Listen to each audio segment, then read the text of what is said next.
Ang dami ngayong mga batang ipinanganak, no? Wow. Nice.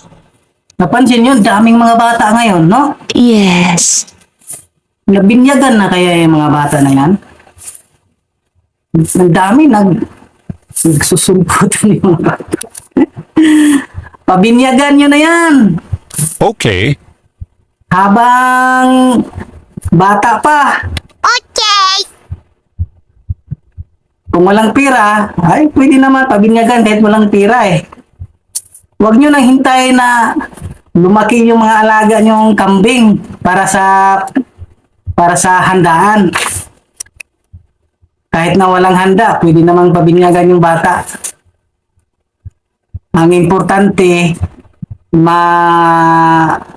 mabautismuhan, mabinyagan yung bata. Para masigurado ang kaligtasan ng bata. Mahirap na, baka magkasakit yung bata, di ba?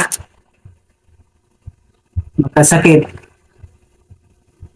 Tapos, wala pang binyag. Hindi makaakyat sa langit. No. Ang binyag ay pagpapatawad ng kasalanan. Ang kasalanan natin, mapapatawad pagka magbinyagan tayo. Kahit bata pa yan, kahit maliit pa yan, pwede nang binyagan yan. Okay. Kasi kahit maliit yung bata, kahit bata pa, di pa marunong sumagot sa magulang, di pa marunong magreklamo. Yung mga bata pa talaga, may mga kasalanan na rin yan.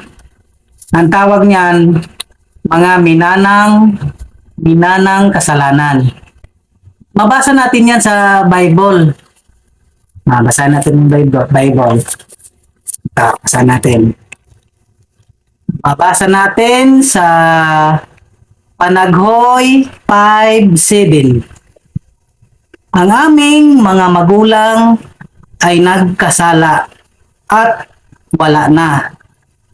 At aming pinasan ang kanilang mga kasalanan. O, di ba? Kahit maliit pa yung bata, may kasalanan na. Ang tawag noon, minanang kasalanan. Kahit hindi pa pinanganak, hindi pa lumabas, meron na ring mga kasalanan. Mabasa din natin sa Salmo 51:5.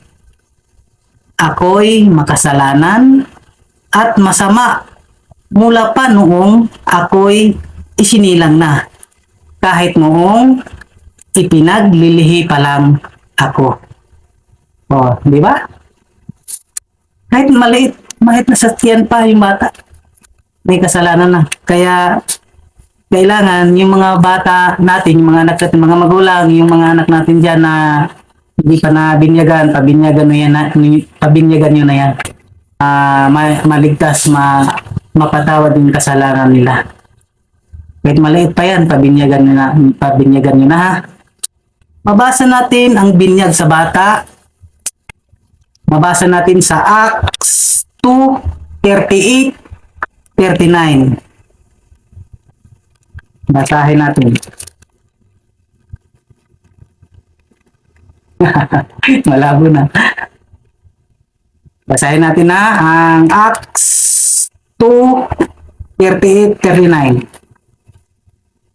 Sumagot si Pedro, pagsisihan ninyo talikuran ang inyong mga kasalanan at pagpabautismo kayo sa pangalan ni Jesucristo upang kayo'y patawarin at tatanggapin ninyo ang kaloob ng Espiritu Santo.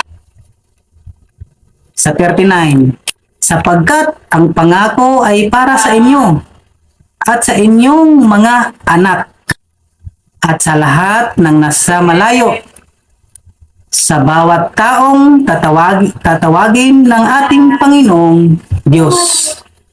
O, di ba nabasa natin? Happy christening! God bless!